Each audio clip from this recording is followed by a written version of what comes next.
बिस्मिल्लाहिर्रहमानिर्रहीम।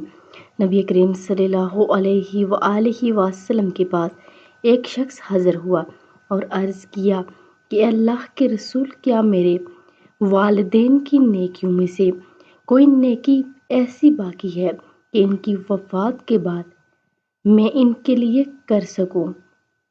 तो रसूल पाक सल्लल्लाहु अलैहि वसल्लम ने इरशाद फरमाया, हाँ, इनके लिए दुआ और इस्तिग़फ़ार करना, इनके इंतकाल के बाद इनके वादों को पूरा करना और इनके दोस्तों की इज़्ज़त और तकरीम करना और इन रिश्तेदारों को जोड़ना जिनका तल्लुक़ इन्हीं की वजह से है।